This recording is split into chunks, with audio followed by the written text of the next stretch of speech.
speakers are Peter Keating and Jordan Brenner.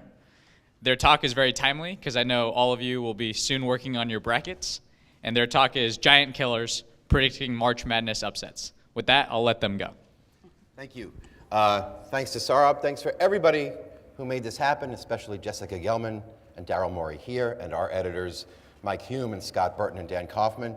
And thank you all for showing up. There's a rumor that there's some other presentation in the ballroom, and we are glad that all of you did the analytics and realized the value play was to come here. We talked about how to start this off. 2006, when Jordan first got involved in this, was the first year that we got involved. So we thought we could start with some psychedelic brackets. And then we thought about starting with 2006, a big year for killers, because OJ's book came out and Saddam Hussein went on trial and George Mason pulled off multiple upsets. But I'm just going to let Jordan talk about how he first got involved in this whole project. So I was working at ESPN The Magazine, and my editor walked up to me one day and said, "Hey, Brenner, come up with a way to predict NCAA tournament upsets." And I'm sort of, well, yeah, because if I could do that, I'd still be working here and not living in Vegas. But the idea was to have some fun with it and also come up at the time a really rudimentary way to do math, to find some similarities between teams that have pulled off upsets in the past. So as luck would have it, and it was a lot of luck, we stumbled upon George Mason that first year when they made their Final Four run. And what it did, it told us two things. One, people were interested in this sort of content.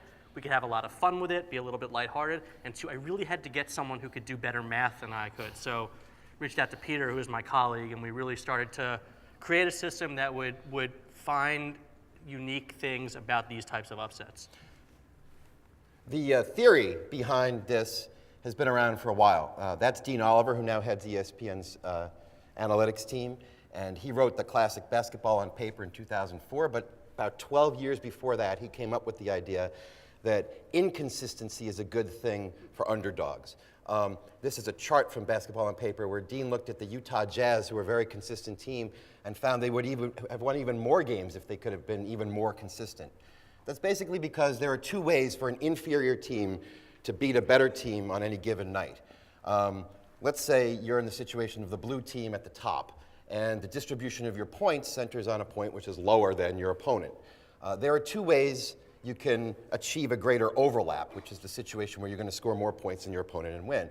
One is to somehow score more points, to move the center of your distribution up. That's really hard to do unless you happen to have a really good player coming back from injury. But the second way to do it is to increase your variability, particularly in the NCAA tournament scenario where if you lose one game, you're out. You don't care if you lose by 4 points or 34 points. So if you can somehow play high-risk, high-reward basketball and increase the variability of your scoring margin, you give yourself a better chance to beat a better team. So our very early regression analysis showed that this high-risk, high-reward type of play had value. Our early triumphs in doing this included Cleveland State. And what's interesting about this is that each of these giant killers won in very different ways. Cleveland State, there's Cedric Jackson, who inspired us to create the All-Giant Killers team. Cleveland State stole the ball on more than 13% of opponent possessions. They generated huge amounts of turnovers. Cornell, there's Ryan Whitman shooting a three, led the nation in three-point shooting at 43.3%. They had 5 players who shot better than 40% from downtown. Old Dominion, that same year, led the league in offensive rebounding percentage, led the country.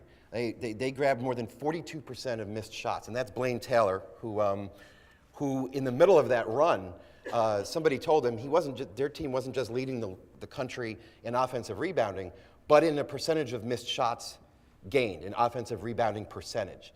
And that's when he learned what offensive rebounding percentage meant, and he started recruiting and coaching and playing towards it. And then the following year, they actually grabbed even more. They were at a 45.3% offensive rebounding percentage, which is the highest I think we've ever seen. The point is, if you maximize the number of your possessions by generating a lot of turnovers or protecting the ball or getting a lot of offensive rebounds, or you maximize the value of your possessions by shooting lots of threes, that's how you can amp up your game, even though it takes risks to do that. So let's see.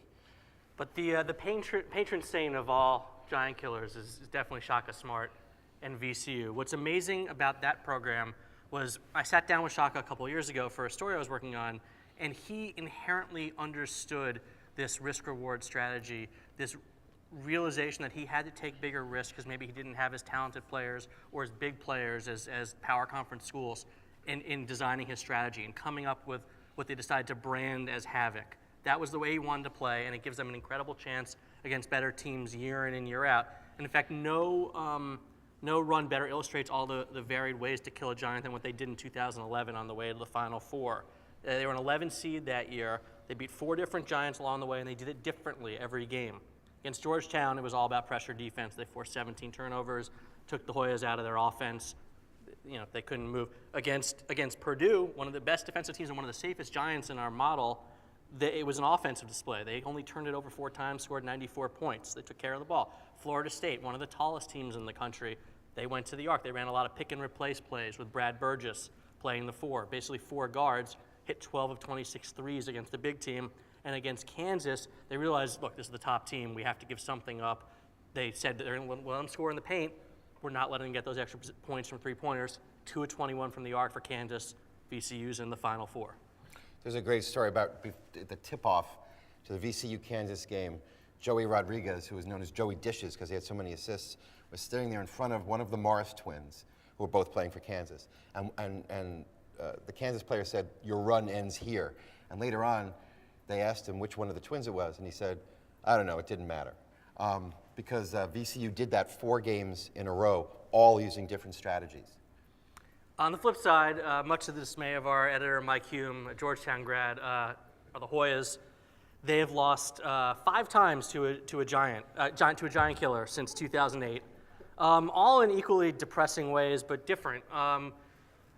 Last year, obviously, the nadir was against Florida Gulf Coast, game our model did not pick as a likely upset, but then again, Georgetown performed 32.4 points per 100 possessions, worse than expected in that game, which is the 10th worst performance ever by a giant.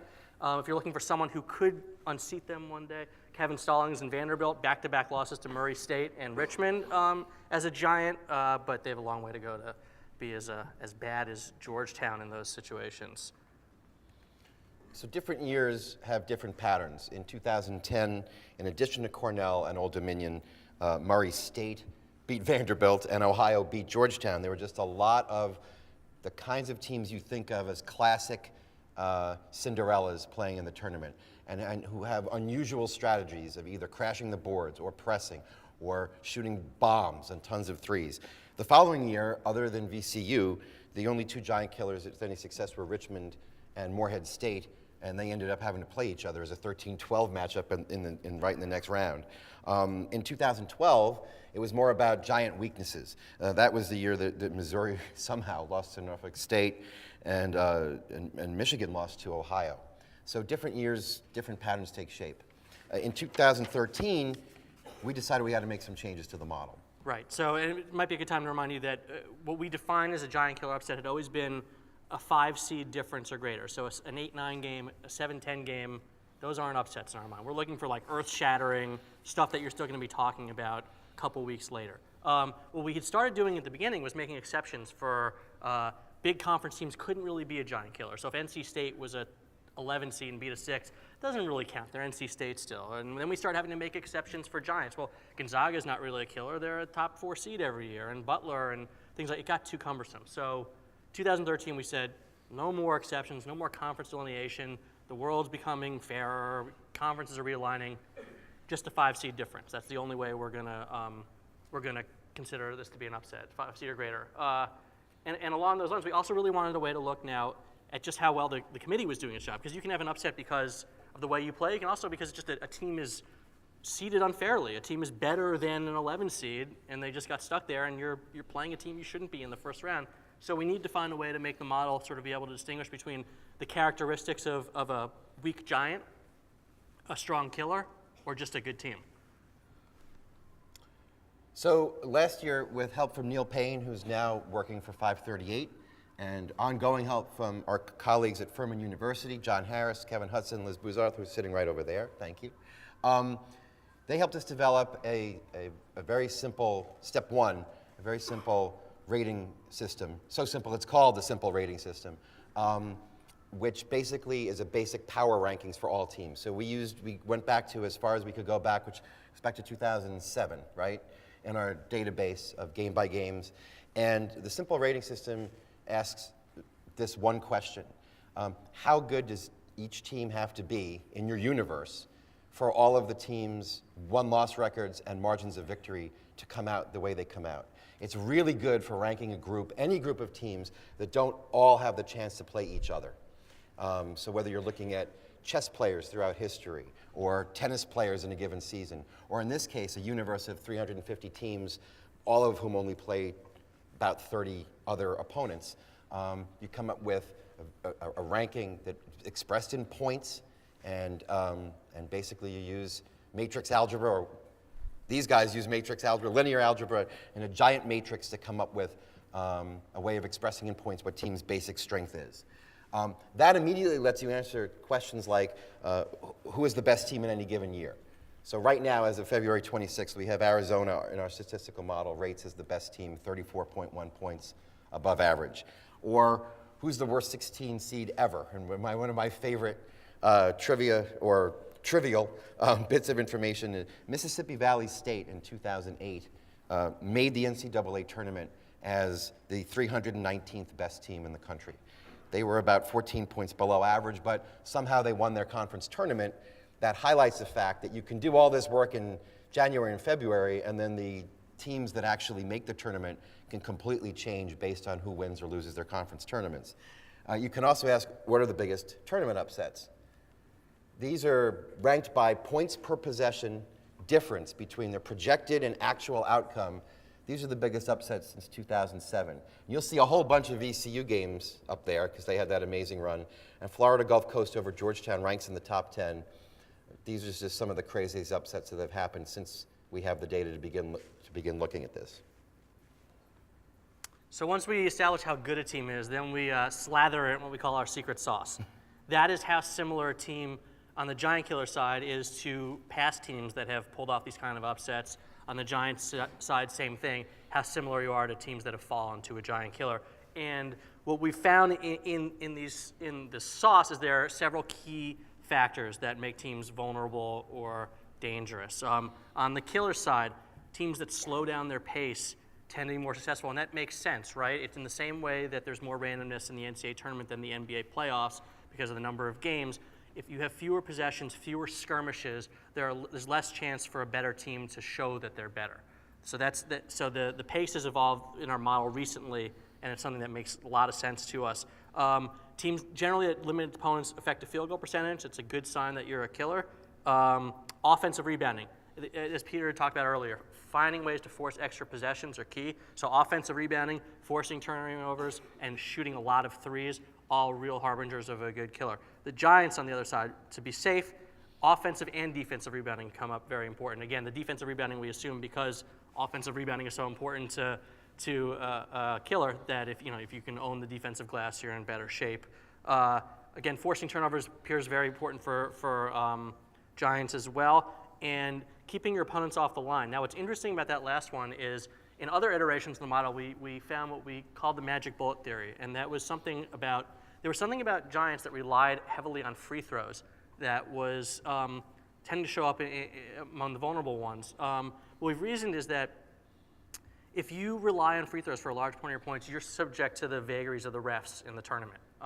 It's a good strategy for building a successful team over the long haul. In a one-game scenario, you want to be able to dominate your opponent from the field, not the line. So once we have a statistical model that says here's how teams look in a basic power ranking, and then here's how they compare to teams that have pulled off upsets or gone down in heavy upsets to teams of the past, you can say, what are the odds of a killer beating a Giant based not only on how strong each team is, but how they play to those patterns. So sometimes you'll just get a team that's seated even at 5 slots below their opponent who's just a better team.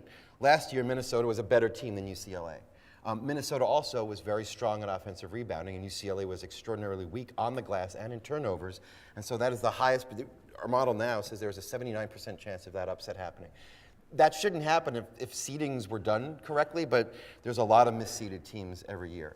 Other times, there'll just be an upset prediction based on the giant killing characteristics of a team. In 2012, we estimate that Wichita State in our basic power rankings was about 12 and a half points better as a team than VCU, but VCU led the nation in generating turnovers and steals, which are an important part. Steals seem to be more valuable than other kinds of turnovers, and they stole the ball on 16% of opponent possessions. That was enough to close the gap and actually make them favored, according to our model. In each of the last 4 years, the team predicted, with the greatest odds of having an upset, actually did pull off an upset. So the problem is we don't always get to see the best teams in the tournament who have the chance to pull off an upset. It's what we call the double-edged slingshot. The very same things that make you capable of beating a bigger team also kind of hinder you when you're competing against teams at your level in your own conference. You don't need to take as many risks when you're playing against teams your own level. And so a great example last year was Denver. Denver, our model loved. I think they had a 51% giant rating. So giant killer rating. They would have beaten the average giant 51% of the time. But they, in their conference tournament, lost to Texas State in a game where they play a very slow pace, a Princeton style. They rely heavily on turnovers on defense. They shoot a lot of threes. Well, they were off that night. The other team had a hot shooting night, and because there were so few possessions, there wasn't enough time to build separation after they fell down early, and we never got to see what Denver could do against a power giant. The flip side of that is a team like Bucknell, which dominated the Patriot League last year, but took no risk. They're built to beat Lafayette and Lehigh. They're not built to stand up to Georgetown, and so they were a popular upset pick last year. We didn't like them against Butler because they didn't do any of the risk-seeking things that typical giant killers did, and they went down early. The other thing we've coined is the peanut allergy, and that is so basically it's something that doesn't show up necessarily in the model, but just as a perfectly healthy person, when exposed to a peanut, their face might blow up and in an EpiPen. If you have a giant that's particularly vulnerable to one of the giant killer categories, say a giant that turns the ball over a ton, in and of itself, it doesn't show up as significance against all giant killers. But if you're playing VCU and you're already susceptible to turnovers, it's going to amplify their killing power, if you will. So this whole thing is also a chance for us to write about teams in the early rounds, to tune into teams we may never have heard of and who's on them and how they play, and keep this whole tournament exciting from a much earlier stage. I have to tell you that by the time it gets down to Kansas versus Kentucky, I don't even know who's playing because I've spent all my time looking at Dayton and St. Bonaventures, right? So a couple of the other goofy things we've coined along the way is first our mongoose. If giant killers are like snakes lying in the grass waiting to strike their target, there are every now and then players or teams that we come across that kill the snake, like the mongoose. 2 years ago, our model rated Long Beach State as one of the best chances to be a giant killer in the country, and they had Casper Ware, and Kendall Williams of New Mexico just shut him down. So we inaugurated this by calling Kendall Williams our mongoose. We did not hear back from him, but and the other thing is we have actually, to continue the goofiness, to continue writing about players like, think about Sherwood Brown last year for Florida Gulf Coast. When Florida Gulf Coast was winning, Sherwood Brown was talking to the broadcasters, he was partying with the cheerleaders on court, he was hugely enjoying the moment. In that tradition, we created the All Giant Killers team, where we name a team of giant killers who played great against big teams. So there's a Tyrone Garland who hit the Southwest Philly floater last year for LaSalle as a classic boom or bust type player who's on the team. We even awarded naming rights. So 10 years ago, UAB became the first team ever to be a successful giant killer back-to-back seasons. They beat Kentucky when Kentucky was a #1 seed in 2004. They came back the next year and beat LSU in an 11-6 matchup. And they have these eye-popping statistics. If you go back and look, the difference between the percentage of turnovers they forced and how often they turned the ball over when they had the ball is about 10 percentage points, which is gigantic. It's bigger than any team has in the NCAA today. And they had two twins on the team, Donnell and Ronell Taylor. There's one great play you can find online, and if we ever come back to do this again, maybe we'll connect with some video, where Ronell actually stole the ball and made a two-handed overhead backward pass to his twin brother, who dunked the ball. And of course, Dick Enberg said, tailor-made. So we now every year name the Donnell and Ronell Taylor All Giant Killer team. So as you can tell, we like to have a lot of fun with this. That's how we approach our writing with this blog. But you guys want some numbers, so let's skip. We're short on time. Let's skip ahead to. Yeah, these are the things that are we're still looking into. We'll go through them really fast. There's not a lot of evidence that every year you'll hear that teams playing very well going into the tournament are either going to do really well once they get into the tournament, or they're going to collapse because they're tired. There's very little evidence for either one of those. But it's interesting because some teams obviously seem to be playing at a higher level, like Florida Gulf Coast or VCU once they get there. And then the only other one to mention is Belmont. For 3 years in a row, our model loved Belmont. And the third year, we actually wrote, "It's on you, Belmont. You got to win," because every year we keep picking you. A lot of analytics models like Belmont, but they went out in their first game each year. And that may have something to do with the conference they play in, or it's a subject for further research. Let's skip ahead to this year's team. Yeah, the lesson from this slide is that there are very, very few mid-major Cinderellas lurking. There's not a Cornell that leads the whole nation in three-point shooting, or a team that leads the whole nation in offensive rebounding percentage lurking as potential 11 or 12 seeds. So the upsets are going to have to come from other categories, and we can go through those. So real quick, and we're happy to answer more questions about these teams, or you can read our blog, and we'll be talking about them quite a bit. You know, a couple to point out: Wichita State, they don't force turnovers. That's a sign of a vulnerable Giant, and our model just doesn't think they're as good as their undefeated record suggests. They've played the 130th ranked schedule. There's some concerns there. And Iowa State, Michigan, and Wisconsin all share the same profile. They're all weak offensive rebounding teams and don't force turnovers on defense, more possessions for their opponents. You can just see if they got into a pattern where they're down. They haven't shown the tools to get a whole bunch of possessions quickly and get back in a game and establish a dominant lead. Second category. That's what we call the wounded assassins. These are teams from power conferences that have fallen, down to where if they make the tournament, they'll be at the Giant Killer level, but they're still dangerous. Minnesota last year, we said, was our best bet in our model. This year, they're a really strong team. Again, totally different system. Richard Pitino has replaced Tubby Smith. Last year, they dominated by offensive rebounding. This year, it's three-point shooting, forcing turnovers, playing fast. Oklahoma State, their 7-game losing streak that the Marcus Smart suspension is knocking them down to the bubble, but they're really dangerous if you face them in like a 6-11 game, because it's not even that they're so similar to previous Giant Killers, they're just the 15th best team in the country in our model. It's sort of seen through that haze and still likes them quite a bit. All of the factors that affect pollsters to be less smart than they should be are affecting Oklahoma State. They've lost a load of games. They've lost them recently. They've gone through ugly publicity. They're just really good. I mean, Oklahoma State is an 11 seed. Think about it. This is about it for the handful of teams. Usually there'd be a lot more teams on this list, but from mid-majors, who could come out and be really dangerous as a Giant? Boise State and St. Mary's have to go on conference tournament runs. They have to win 3 or 4 games just to be considered. I don't even think they're going to be considered for at-large bids. They basically have to win the tournaments to be in the big turn to go to the NCAAs. They both are by far the best teams in their conferences at three-point shooting and offensive rebounding. They have a good combination of skills. Louisiana Tech's just a really good team. They shut down the perimeter. They generate a lot of turnovers. The one to look at here is Southern Mississippi. There's a 5-team pileup right now in the CUSA. Any team could be seeded first in that conference championship. Any team could end up going to the NCAAs. But Southern Mississippi typifies what we're talking about. They're maybe the only team in America that does right now. They play totally boom or bust basketball. They're in the top 10 in the entire NCAAs in offensive rebounding percentage and generating turnovers. They're also really sloppy with the ball. They can't shoot. They can't shoot. So you see these games where they get the ball over and over again, and then the ball clangs, and they go back and get the ball, and it clangs. But for a Giant Killer, that's actually a feature, not a bug. Because if they have a good shooting night, they could destroy a much better team. They're going to have to win the CUSA to get there.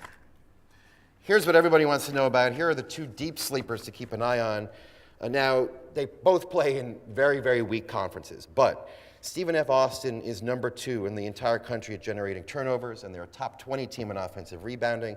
I know they've played the likes of Central Arkansas and Nicholls State, so they are a test case for whether you can come out of a very weak conference and still be regarded as a good killer. But our model likes their giant killing traits. And finally, North Carolina Central. They play in an even weaker conference, But they're just a much better team than usual 16 or 15 seeds. We have them rated about 8 points above average. The typical number 16 seed is about 2 points below average, number 15 about 2 points above average. So if they get a chance to play a vulnerable Giant as a 15-2 matchup, they could be really dangerous. Is there one left? Is there a slide left? No. Oh, look, the slide left is of your headshot. And look at that mug at the bottom. Yeah. It's beautiful. Thank you. And we unfortunately are out of time for questions, but I'm sure Jordan and Peter will take some questions outside. Thank you. Absolutely. Thank you.